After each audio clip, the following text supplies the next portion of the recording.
በዛሬው ቪዲዮ ስለ ማህፀን ፈንገስ ኢንፌክሽን በህክምና አጠራሩ ቫጃይናል ካንዲዲያሲስ እናወራለን። የማህፀን የፈንገስ ኢንፌክሽን ምንድን ነው? እንዴት ይከሰታል? ምክንያቶች ውስጥ ምንድን ናቸው? ደጋግሞ እንዳይከሰት ምን መደረግ እንዳለበት፣ ሐኪም ቤት ሄደሽ መች መታየት እንዳለብሽ፣ እንዲሁም በቪዲዮ መጨረሻ ላይ በቀላሉ ከፋርማሲ ያለ ሐኪም ትዕዛዝ ገዝተሽ መጠቀም የምትችላቸውን መድኃኒቶች አይነታቸውንና አጠቃቀማቸውን በዝርዝር እነግርሻለሁ። እስከ ቪዲዮ ፍጻሜ ድረስ አብራችሁን ቆዩ። እስከ 75% ድረስ የሚጠጉ ሴቶች በህይወት ዘመናቸው በአማካይ አንድ ጊዜ ይህ በሽታ ያጠቃቸዋል። ከ40 እስከ 50 የሚደርሱትን ደግሞ በተደጋጋሚ የሚከሰት የማህፀን ኢንፌክሽን ተጠቂ ናቸው። ታዲያ ይህንን በሽታ ለመረዳት በሴት ልጅ ማህፀን አካባቢ የሚገኘውን ሁኔታ ልንገራችሁ። የሴት ልጅ የታችኛው ማህፀን በተፈጥሮ የሚገኝ ጤናማ ባክቴሪያና ፈንገስ የያዘ ሲሆን እነዚህ በተፈጥሮ የሚገኙ ባክቴሪያና ፈንገሶች ለማህፀን ከፍተኛ የሆነ ጥቅም አላቸው። ከእነዚህም ጥቅሞች መካከል የተለያዩ በሽታ የሚፈጥሩ ጎጂ ተህዋሲያን ወደ ማህፀን ገብተው የማህፀን ኢንፌክሽን እንዳይፈጥሩ መከላከል፣ እንዲሁም የማህፀን አካባቢ አሲዳማ በማድረግ የተለያዩ በሽታ አምጪ ቫይረሶች፣ ፈንገሶች እንዲሁም ባክቴሪያዎች እንዳይራቡ ያደርጋል። ታዲያ ይህ ፈንገስ በተፈጥሮ ማህፀን ውስጥ የሚኖር ሲሆን ምንም አይነት በሽታ አያስከትልም። ምክንያቱም አብረውት የሚኖሩ ላክቶባሲለስ የተባሉ ባክቴሪያዎች አሉ። እነዚህ ባክቴሪያዎች የማህፀን አካባቢን አሲዳማ በማድረግ ማህፀን ላይ የተለያዩ የባክቴሪያ እና የፈንገስ ኢንፌክሽኖች እንዳይፈጠሩ ያደርጋሉ። ይህ ማለት እነዚህ ባክቴሪያዎች ፈንገሱ ከመጠን በላይ እንዳይራባ የሚቆጣጠሩልን ባክቴሪያዎች ናቸው። ታዲያ እነዚህን ባክቴሪያዎች በመጠናቸው የሚቀንሱ ከሆነ በተቃራኒው ፈንገስ ከመጠን በላይ በማደግ የማህፀን የፈንገስ ኢንፌክሽን እንዲፈጠር ያደርጋል። ታዲያ ይህ የፈንገስ ኢንፌክሽን ከሚያሳያቸው ዋና ዋና ምልክቶች ውስጥ የመጀመሪያው እታች አካባቢ ከፍተኛ የሆነ የማሳከክ ስሜት ይሰማሻል። እጅግ ከፍተኛ የሆነ የማሳከክ ስሜት። ይህ የማሳከክ ስሜት የሚከሰተው በውጫዊና በውስጣዊው የማህፀን ከንፈር አካባቢ ሲሆን አልፎ አልፎም በማህፀንና በፊንጢጣ መካከል ባለው ክፍት ቦታ ላይ ሊከሰት ይችላል። ታዲያ ይህ ማሳከክን ተከትሎ ቦታው እንዲቆጣና እንዲሁም በአይን የማይታዩ ስንጥቆችን በመፍጠር ከማሳከክን ባለፈ ሽንት በምትሸኝበት ጊዜ ቦታውን ስለሚነካው የማቃጠልና የመለብለብ ስሜት እንዲሰማሽ ያደርጋል። ታዲያ ይህ ምልክት አብዛኛውን ጊዜ ከሽንት ቧንቧ ኢንፌክሽን ጋር የመመሳሰል ባህሪ ስላለው የሚሰሙሽን ስሜቶች በአግባቡ በመረዳት ይህን ህመም ያመጣው የሽንት ቧንቧ ኢንፌክሽን ነው ወይንስ የፈንገስ ኢንፌክሽን ነው የሚለውን መለየት ይኖርብሻል። ሌላው ደግሞ ግንኙነት በምታደርግበት ወቅት ቦታው ላይ መነካካት ስለሚኖር በግንኙነት ወቅት የህመም ስሜት እንዲሰማሽ ያደርጋል። ከነዚህ ምልክቶች በተጨማሪ የፈንገስ ኢንፌክሽን የማህፀን ፈሳሽ የሚያስከስት ሲሆን ይህ ፈሳሽ ነጭ ሆኖ በይዘቱ የረጋ አይብ የሚመስልና አብዛኛውን ጊዜ ሽታ የሌለው ነው። ቢኖረውም እንኳን ያን ያክል የሚረብሽ አይነት ሽታ የለውም። ሆኖም አንዳንድ ሴቶች ላይ የማህፀን ፈሳሽ ላይኖር ይችላል። ምክንያቱም ደግሞ ፈንገሱ የሚራባው ከውስጠኛው ማህፀን መግቢያ አካባቢ ከሆነ ፈሳሹ ወደ ውጭ ላይወጣ ይችላል። ነገር ግን የማህፀን ምርመራ በሚደረግበት ጊዜ ግድግዳዎቹ ላይ ተለጥፎ ልናየው እንችላለን። ታዲያ ምን ሲሆን ነው ማህፀን አካባቢ የሚገኘው ፈንገስ መጠኑን ጨምሮ ኢንፌክሽን የሚያመጣበት ደረጃ ላይ የሚደርሰው? የመጀመሪያው በተደጋጋሚ አንቲባዮቲክሶችን መጠቀም።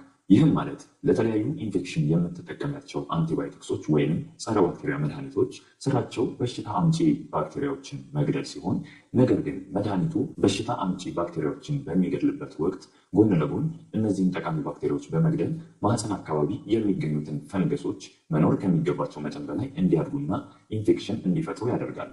ሌላው ደግሞ የማህፀን ኢንፌክሽን እንዲከሰት ከሚያደርጉ ምክንያቶች ውስጥ የማህፀንን አሲዳማ ሁኔታ የሚቀይሩ ነገሮችን ማድረግ ነው።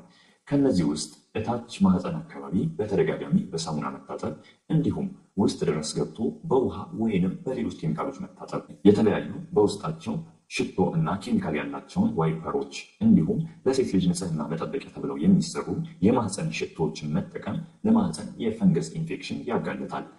ከዚህም በተጨማሪ ሰውነትሽ ኤስትሮጂን ለተባለ ሆርሞን በተደጋጋሚ ሲጋለጥ የማህፀን የፈንገስ ኢንፌክሽን የመፈጠር እድሉ ከፍ ያለ ነው። ይህም ማለት በእርግዝና ጊዜ በሰውነት ውስጥ ከፍተኛ የሆነ የኤስትሮጂን መጠን ይኖራል። ይህም የማህፀንን አሲዳማ ኢንቫይሮንመንት በመቀየር የፈንገስ ኢንፌክሽን እንዲፈጠር ያደርጋል። ለዚህም ነው በእርግዝና ጊዜ አብዛኞቹ ሴቶች በማህፀን የፈንገስ ኢንፌክሽን የሚጠቁት። እንዲሁም በውስጣቸው ኤስትሮጂን የተባለ ንጥረ ነገርን የያዙ የእርግዝና መከላከያ ክብሎችን በተደጋጋሚ መውሰድ ለማህፀን የፈንገስ ኢንፌክሽን አጋላጭ ሁኔታ ተደርጎ ይወሰዳል። ታዲያ ከዚህ በመቀጠል የማህፀን የፈንገስ ኢንፌክሽንን መከላከል የምትችሉባቸውን መንገዶች እንመለከታለን። አንደኛ፣ ያለ ሐኪም ትዕዛዝ ጉንፋን ያዘኝ፣ ራሴን አመመኝ፣ ሆዴን ቆረጠኝ እያልሽ በፍጹም አንቲባዮቲክሶችን በራስሽ ገዝተሽ መጠቀም የለብሽም። ምክንያቱም ከላይ ነግሬሻለሁ፣ ከምርመራ በኋላ ተገቢውን አንቲባዮቲክስ ለተገቢው በሽታ በሐኪም ትዕዛዝ ብቻ መጠቀም ይኖርብሻል። ሁለተኛው፣ ማህፀንሽን በንጹህ ውሃ ብቻ መታጠብ በቂ ነው። ውስጥ ድረስ ገብተሽ በሳሙና የምትታጠቢው ከሆነ እንዲሁም የተለያዩ ፕሮዳክቶችን የምትጠቀሚ ከሆነ እነዚህ ልምዶች ለማህፀን ኢንፌክሽን የሚያጋልጡ ስለሆነ መጠንቀቅ ያስፈልጋል። እንዲሁም በምትታጠቢበት ወቅት ከፊት ወደ ኋላ ወይም ከማህፀን ወደ ሰገራ መውጫ መታጠብ ይኖርብሻል። ነገር ግን በተቃራኒው ከሰገራ መውጫ ወደ ማህፀን የምትታጠቢ ከሆነ እዛ አካባቢ ያሉትን ባክቴሪያዎች ወደ ማህፀን እያቀረብሻቸው ስለሆነ ለማህፀን የፈንገስ ኢንፌክሽን እንዲሁም ለሽንት ቧንቧ ኢንፌክሽን የመጋለጥ ዕድል ሰፊ ነው። ስለዚህ በንጹህ ውሃ ከፊት ወደ ኋላ ብቻ መታጠብ። ሌላው ደግሞ ከውሃ ሽንት በኋላ እታች አካባቢ ለማጽዳት የምትጠቀሚው ዋይፐር ምንም አይነት ኬሚካልም ሆነ ሽታ የሌለው መሆኑን ማረጋገጥ ይኖርብሻል። በሶስተኛ ደረጃ እታች አካባቢ በቂ የሆነ የአየር ዝውውር እንዲኖር ማድረግ። ይህ ማለት የምትጠቀሚያቸው የውስጥ ልብሶች ሙቀትና እርጥበትን እንዳይፈጥሩ ከጥጥ የተሰሩ ቢሆኑ ይመከራሉ። እንዲሁም ቤት በምትሆኝበት ጊዜ የውስጥ ልብሶችሽን ለተወሰነ ሰዓታት አለመጠቀም በቂ የሆነ የአየር ዝውውር እንዲኖር ይረዳል። ከዚህ በመቀጠል ስለ መድኃኒቶቹ እናውራ። ከላይ ያየናቸው ምልክቶች ካጋጠሙሽ በአቅራቢያሽ ወደሚገኘው ፋርማሲ በመሄድ የሚከተሉትን መድኃኒቶች ገዝተሽ መጠቀም ትችላለሽ።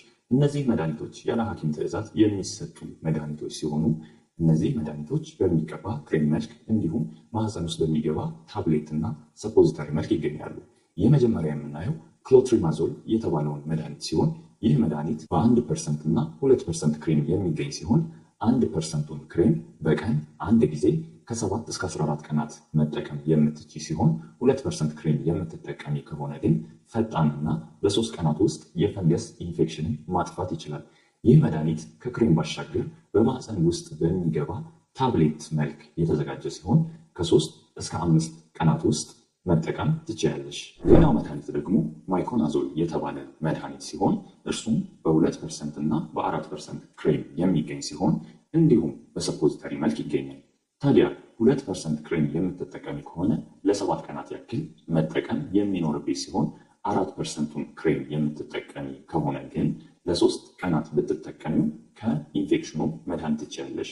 እነዚህን መድኃኒቶች በምትጠቀሚበት ወቅት እጆችሽን በሳሙና እና በውሃ ከመቀባትሽ በፊትና በኋላ መታጠብ ይኖርብሻል። ታዲያ ይህንን ክሬም በምትጠቀሚበት ወቅት የላይኛው የማህፀን ክፍልን በሚመጣው አፕሊኬተር ውስጥ ድረስ በአግባቡ መቀባት ይኖርብሻል። ምርጫሽን ደግሞ በማህፀን የሚገባው ሰፖዚተሪ ወይም ታብሌት ካደረግሽ ቆመሽ በምትንቀሳቀሽበት ወቅት መድኃኒቱ ከማህፀን ሾልኮ የማውጣት እድል እንዳይኖረው ማታ አልጋ ላይ ከወጣሽ በኋላ ልትጠቀሚው ይመከራል።